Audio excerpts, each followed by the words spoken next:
Hi, everyone. All right, so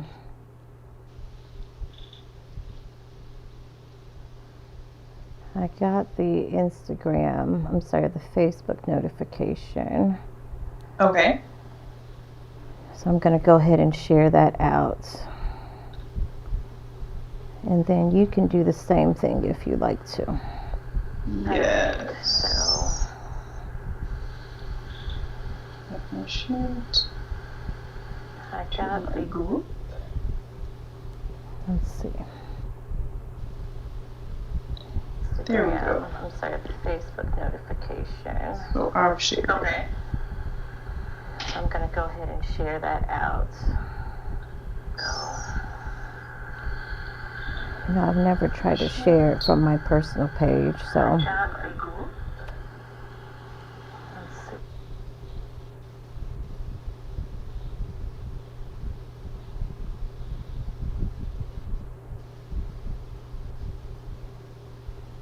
right, I'm trying to share it as well. All right.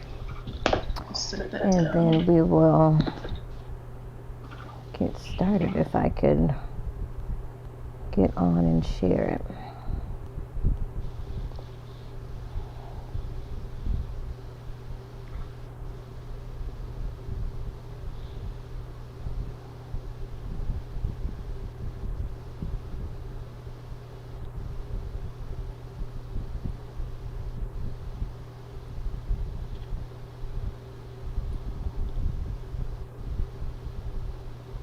All right.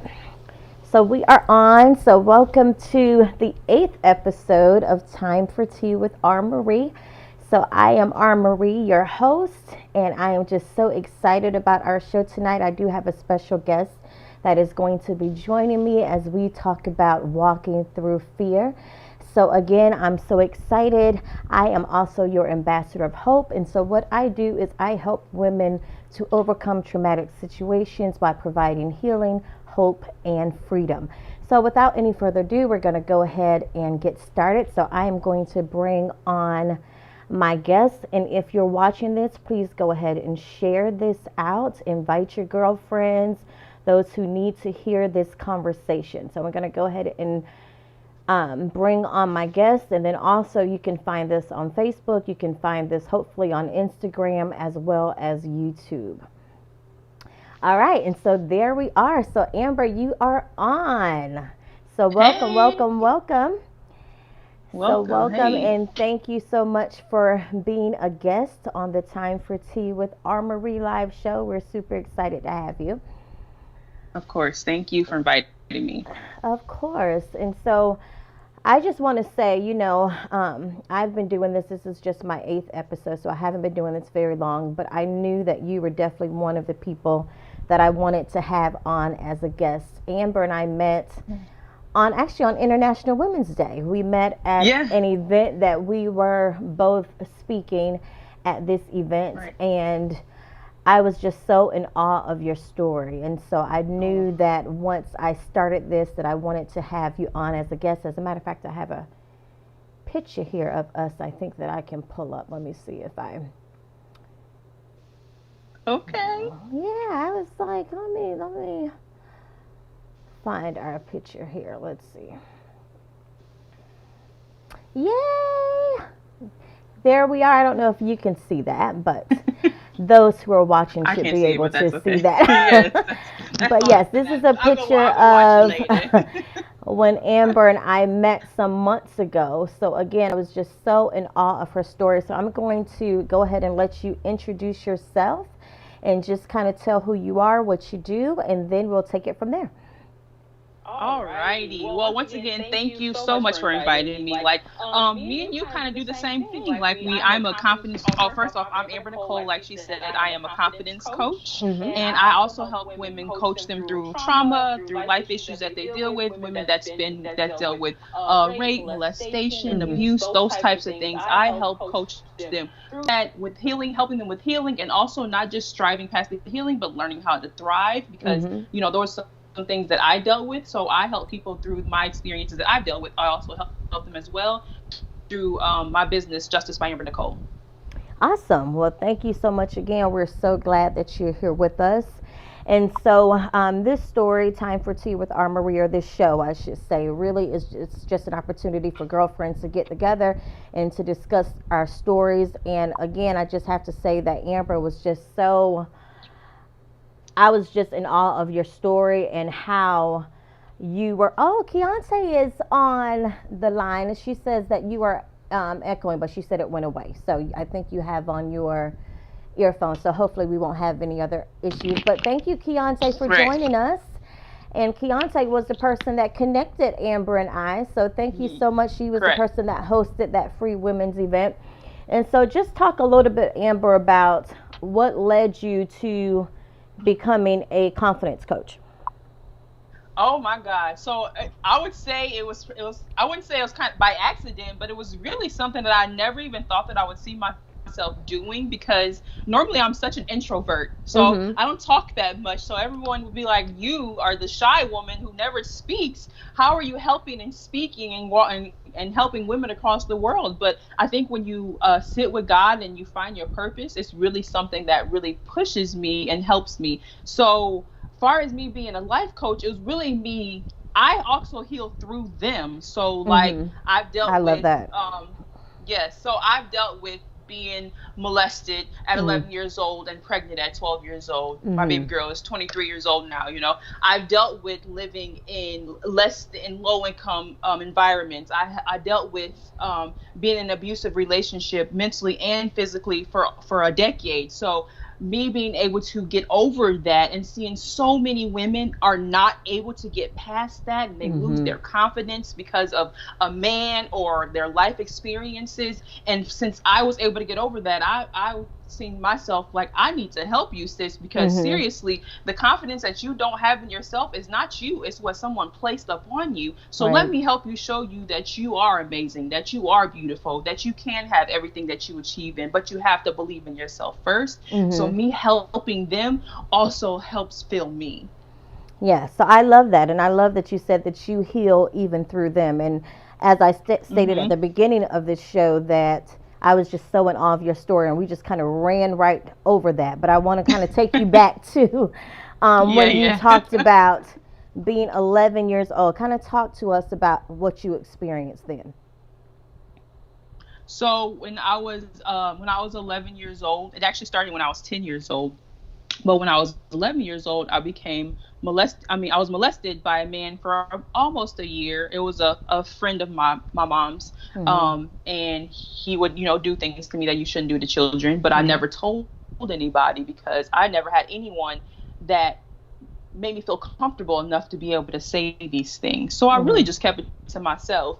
And the Mm-hmm. only reason why my mom even found out about it is because when I was 5 months pregnant, by then I started showing at 12 years old. And she was like, hold on, like something's not right here. What's happening? And then, I went to the doctor and she found Mm-hmm. out, you're 12 years old in the sixth grade and you're Mm-hmm. pregnant, and who did it? And then all the stories and everything started coming out. And I finally had to open up and say, well, this is what was going on. I never told you because I was too scared, because Mm-hmm. I didn't know. Now, did you know I at didn't that know what to time say. that you were pregnant?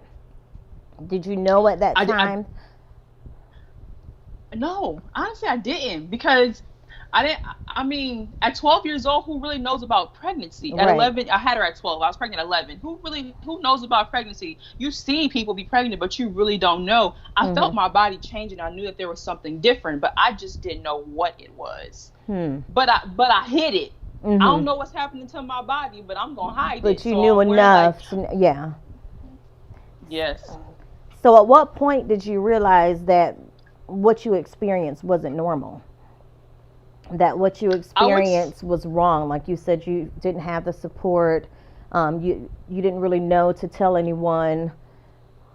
At what point did you even know that this either needs to be hidden, or was there a reason other than that behind why you chose not to share it with your mom or anyone else?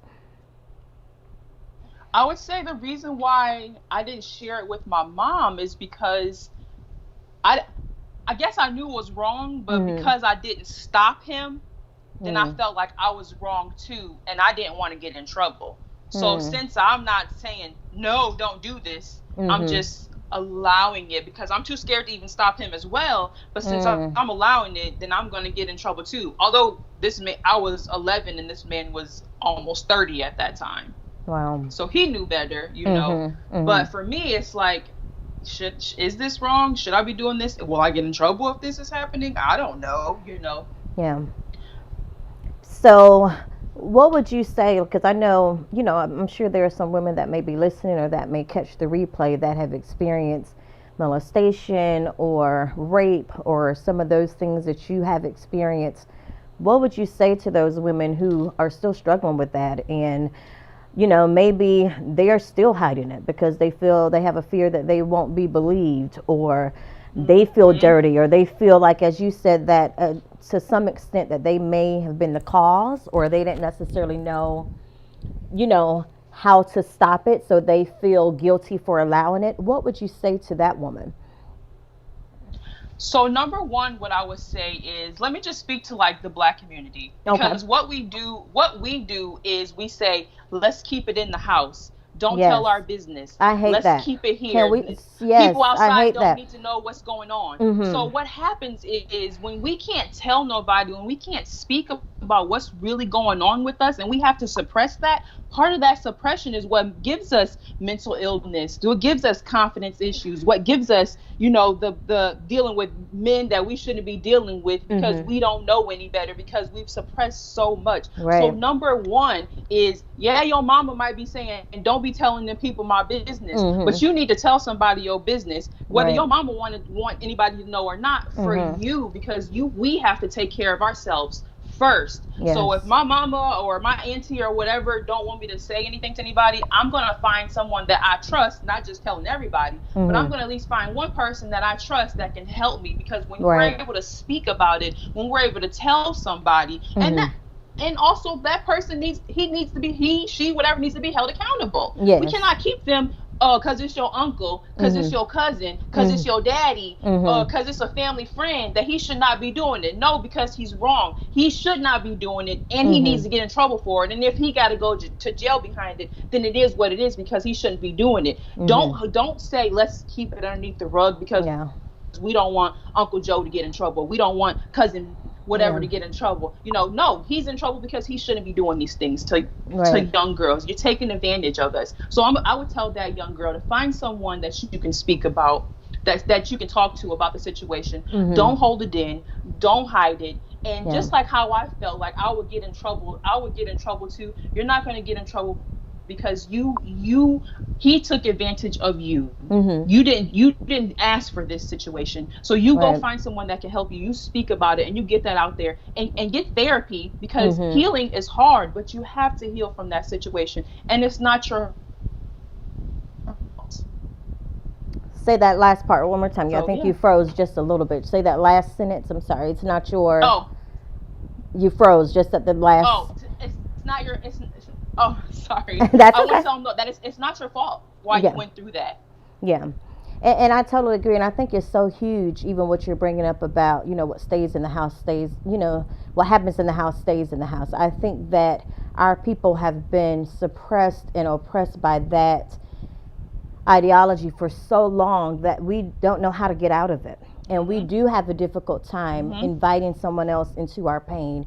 We have a difficult time telling someone because we feel embarrassed, or we've been made to feel that as strong Black women, for example, that, you know, Mm. we have to just kind of suck it up and deal with it.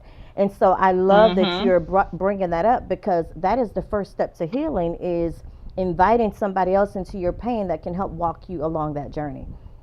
And I think that that is Exactly. so important, so important. So is there anything else that you that stands out in your mind that you would say to, you know, women who, like I said, have gone through some of those painful experiences? Anything else you would add to that? I mean, another thing is for me that I had to deal with, that I had to learn how to do, is prayer. Mhm.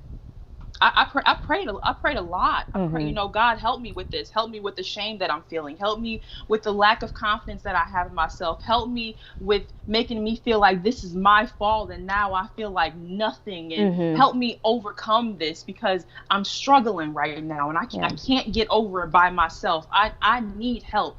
So, like I said, you need therapy or coaching. You need God. God has helped me get through so much. I Yes. wouldn't be here if it wasn't for Him. I promise you. So you need God, and you need to find someone that and talk about it. Talk about it. Like you've heard me talk about it. At the luncheon, and I talk Yeah. about it when I speak, and I talk about it when I coach women. When we do our sessions, I tell them, like, I'm not ashamed to say that yes, I was a little girl in 6th grade and pregnant. Yes, I was in a relationship with a man that abused me for 10. Yes, I dealt with these situations, because what you need to know is your experiences don't define who you are. They Yes. shape you, but Right. they don't define you.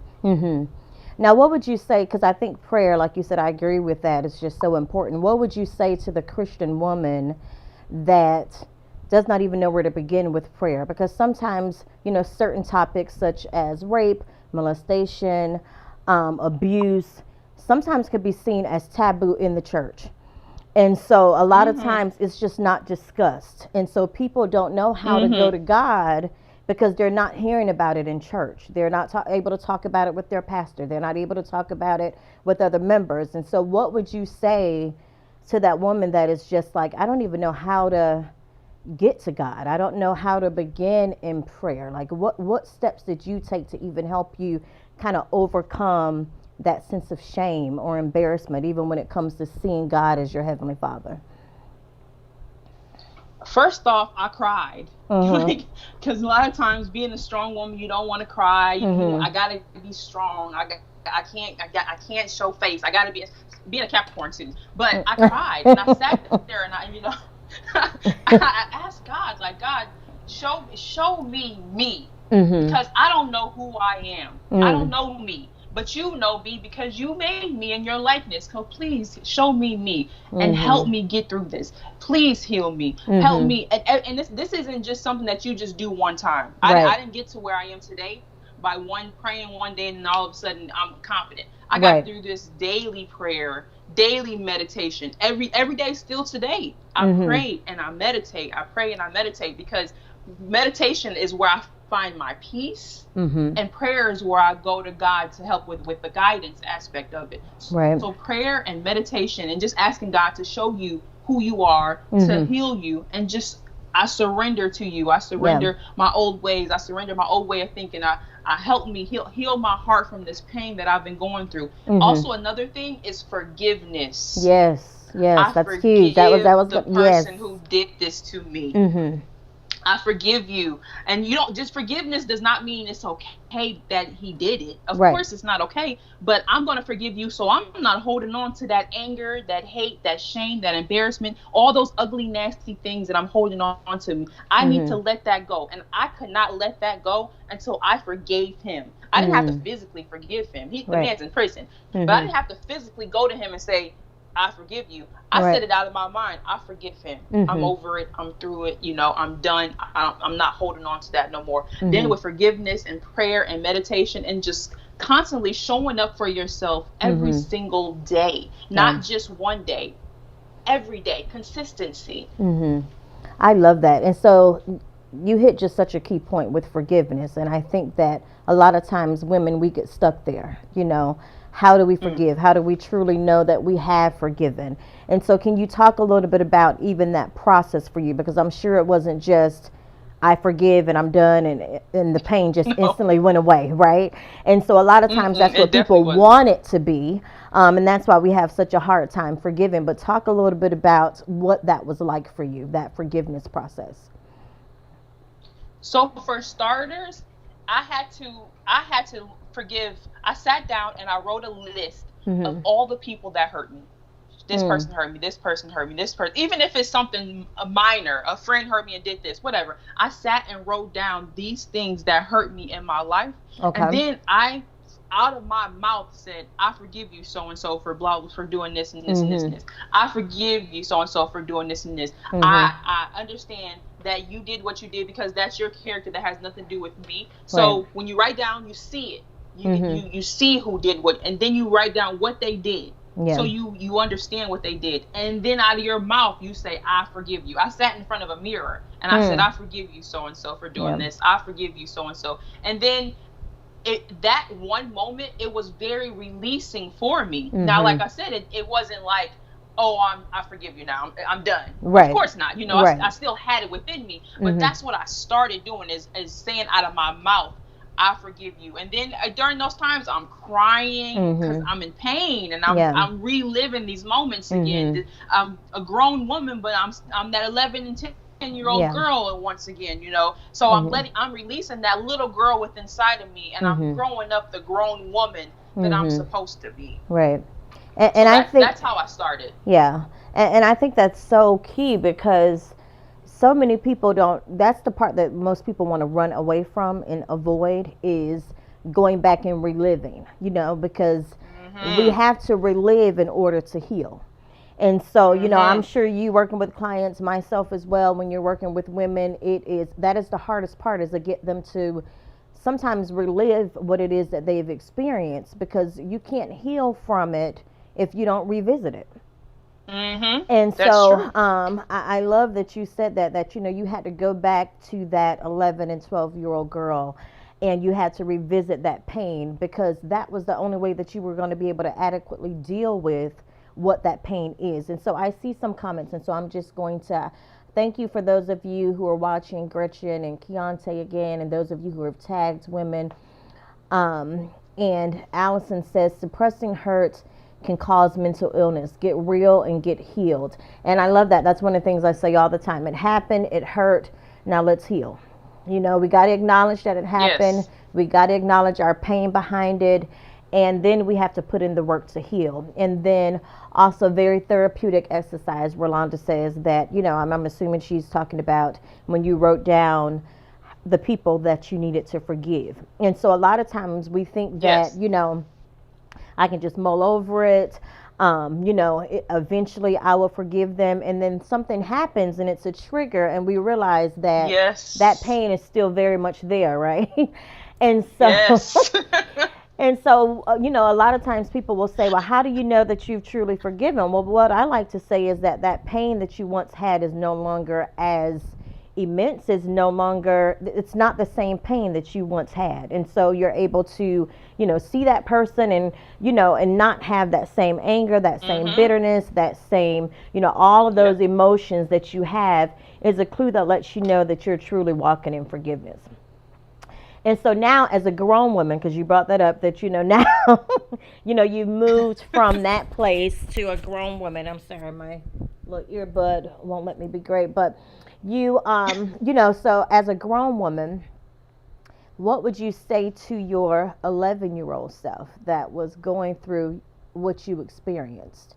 Knowing what you know now, and maybe Mm. even to some young girl that may be out there right now that is hiding this and is being abused sexually or being touched in ways that they should not be touched, or just experience any type of pain that they're feeling the need to hide from their parents or don't want to let anyone know. What would you say to that young girl? To the 11-year-old Amber, I would tell her the first time that Mm-hmm. it happened to tell somebody. Mm. Don't hold it, don't hide it. Now, I'm not going to say, I regret my baby girl. Of course Mm. not. Mm-hmm. But Mm-hmm. I went through a lot being 12 years old and pregnant, having that my body change in such a way, you know what I'm Mm-hmm. saying? But I would tell her to say something. Please Yeah. speak. And if you can't speak to her, say something to your parent. But if your parent don't believe you, then talk to somebody else outside the home. It is Mm-hmm. important that we open up our mouth because we don't talk. We Yeah. suppress, we hide, we keep it in the house, and like you said, then later on you get triggered and it's like, Mm-hmm. oh dang, Yeah. I'm not really over that. It ain't Right. happening anymore, but I'm not really over that. Mm-hmm. So you have to say something. It's so imperative that you open up your mouth and you tell somebody what's going on. And if no one else wants you to say anything, that's their problem because you're the one that has to deal with that hurt and pain. I'm the Yeah. one who, me not saying anything, Mm-hmm. dealt with it over and over and Yeah. over and over again. And if I would have said something the first time, I Mm-hmm. wouldn't have to go through time 2, 3, 4, 5. You know what I'm saying? I wouldn't have to go Right. through that anymore. I would have been, done. So Mm-hmm. it starts with being able to say something. I agree. I agree. And it was something you said that just that I wanted to go back and visit, and I'm losing my train of thought here, but it's going to come back to me because it was something you just said that I wanted to bring out. Oh, I remember now. So just even that experience of being 11 years old, and me as a grown woman, and I know you have other kids as well, that reality of raising a child. And so just what was that even like? I can't even imagine that experience, being a child yourself and raising a child. So just speak a little bit to what was that experience like? So honestly, for with her, I actually only had her for 6 months. I've only raised her by myself for 6 months. Okay. And at that moment, I found that I can't do this. Okay. I can't. And also, my mom actually had my little sister. Mm-hmm. They're literally exactly 6 months apart. So now we got a newborn and a 6-month-old in the house. Okay.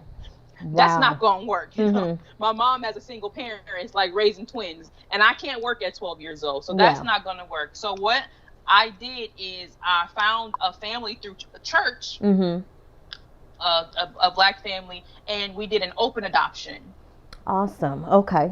So what an open adoption is the fact that I stayed in her life her whole entire life. She knew me. She knew who I was. She calls me mom. But they physically raise her and have legal custody of her. Okay. Awesome. I mean, and that just brings up so much, because again, that's another thing that is taboo in the Black community, to think about adoption. Unfortunately, a lot of times our go-to is abortion instead of adoption. And so I love that you were brave enough to do that. I don't know if you know, my husband and I just recently adopted, and it really is. When we were talking to even the agency that we went through, and a lot of times you see Caucasian families with African American children, and she was very honest and candid with us and said the reason why that is because we don't have enough African American families that are willing to adopt. It's true. And so, they are kind of stepping in and, raising our children, which is nothing wrong with that. But on the other side of that, I wish more of our people, our community, will see the need to reach in and really help children who need to be adopted. So I love that you did that, because as you being the mom, you knew what you could offer, and you knew that your resources at that time was limited, and you wanted your child to have the best life possible. And so I think that that's just so commendable. I love that you said that. Thank you. So that was something that I wanted to bring up. I wrote some notes down, so let me just make sure that I've covered everything. But one of the things that I know we were talking about, just this topic of walking through fear. And, just listening to your story, I mean, your entire journey has been walking through fear. I'm sure as an 11-year-old finding out you're pregnant, you mentioned being in an abusive relationship for 10 years. So tell me a little bit about some fears that you've had to overcome based on some experiences that you've had, and then even talk about how did some of those fears begin to manifest themselves in your adult life. I would say a lot of the fears that I dealt with, it more so was just me feeling like I was less than. I was fearful to start a business even I wanted to. I was fearful of going to school. Eventually I did, but I was fearful of when I was in the relationship of leaving because I didn't think I would find anybody else because it wasn't that bad, I was fearful of, being a single mother and being by my own, how hard it's going to be, and I'm not going to be able to do it. And I was, the fear of being by myself, which had to do with the lack of confidence of me just being me. I always had to have somebody with me at all times. So I dealt with a lot of fearful situations, and I realized that, a lot of the fear-based things I dealt with was, number one, from the trauma that I dealt with, from being younger and not fully healing from that, because I thought that I was healed because I wasn't going through it no more. Right. Since it's done, then I'm good. And that really wasn't the case. I wasn't over it. I didn't forgive. I just brushed it underneath the rug and I'm over it. And then when I got into that relationship and I dealt with as much as I dealt with, it wasn't until I was out of that relationship when I finally seen that wow, I can't believe I really dealt with that. Hmm. I mental and abuse, a physical abuse, a narcissist, a man that's telling me I'm nothing. Like, as beautiful as I am, Right. I don't really, who deals with, you know what I'm saying? Like, Exactly. Come on now. yeah, I'm saying it. You know, who the heck? People Yeah. looking at you like, why would you even deal with that when you can pretty much have whoever, and you Right. dealing with this from him Mhm. for what? Mhm. Because I didn't have the confidence in thinking that I could do better or be better. Because Yeah. I was too fearful of being by myself. Mhm. I didn't love me enough. Hmm. And so, So let me just see the comment here. It says, "Thank you so much for sharing. You're all kind of amazing." That was Tanika that shared that comment. So they're telling you, "Thank you so much for sharing your oh, thank story." you. But isn't it interesting how God has just used your story, and everything that you just said pretty much sums up to you, that you lacked confidence yourself, that you had low self-esteem, that you did not see yourself as Mm-hmm. worthy, you did not love yourself. Mm-hmm. And isn't it interesting how God used your story, and now you're pouring into other women, and you're building them, and helping them to have confidence in themselves. And so at what point did you have you made that connection, that based on your life experiences, that's kind of what led you to be a confidence coach? Has that been a connection that you've made in your own mind?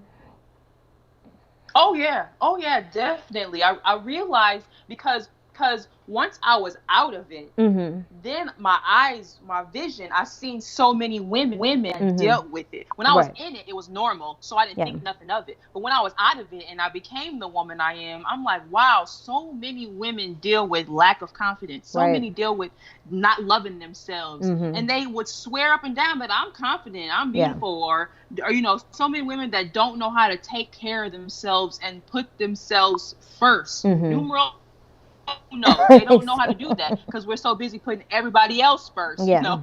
So when I seen that, I'm like, oh sis, I gotta help you because Right. I've been there. So Mhm. Yeah. I gotta help y'all because when we get better, when women come together and we have confidence, Yes. then we influence better. So true. So So yes, true. I definitely put that connection together.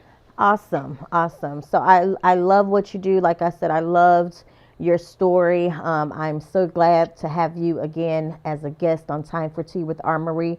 Are there any other comments or any final words that you would say? And if you guys have any questions, you can drop those in the comments. We'll stay on for just another couple minutes. But any final words or encouraging words that you would like to say to those that are listening?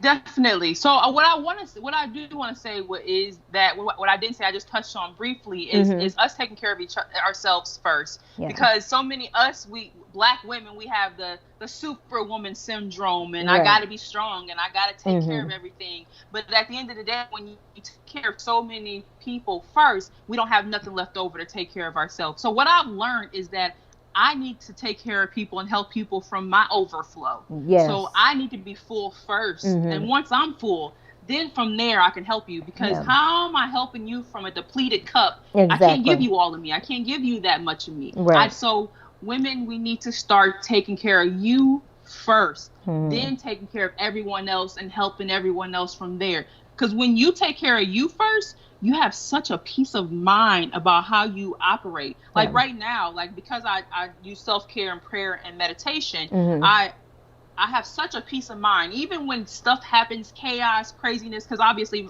things aren't perfect, I'm still able to operate from a level of peace Right. because I take care of me first. Mm-hmm. And then from there, I help others. Yeah. And you're So it's important that absolutely, we yeah. take care of us. You're absolutely right. We cannot pour from an empty cup. And so we definitely have to take care of ourselves. And so let's see here. I just want to make sure that I didn't miss anything. Um, I don't see any questions. So I just want to make sure I didn't miss anything. So again, thank you so much for coming on. Let me just make sure that I didn't miss anything that I wanted to ask you. But I think we've pretty much covered everything. But before we leave, I do want you to share with the audience how to reach you, how to get in contact with you, your Instagram, social media handles. So go ahead and share just in case someone wants to contact you further. Yes.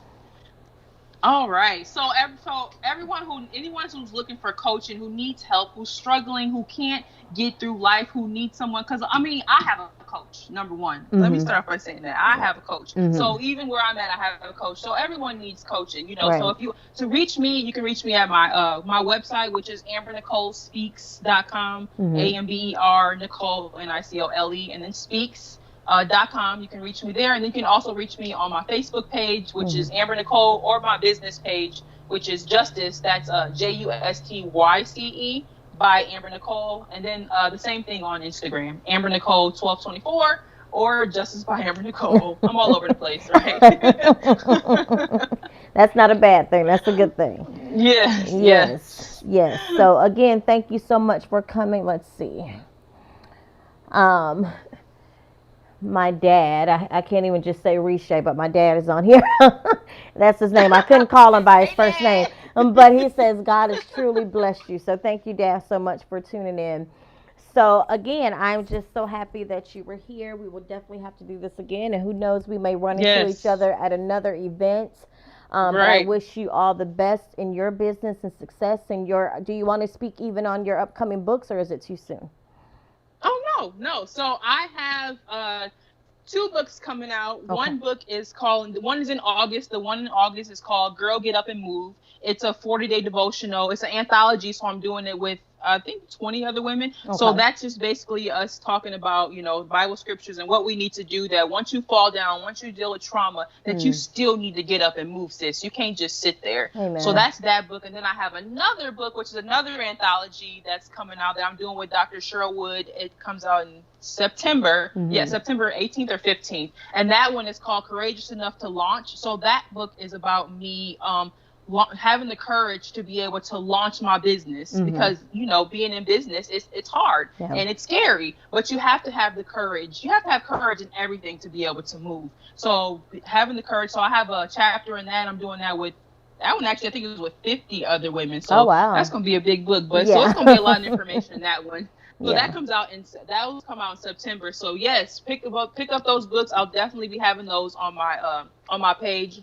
Oh, excuse me, and sharing those as well. So those would definitely be very helpful books. And then once again, you can find me on my website, Hmm. ambernicolespeaks.com.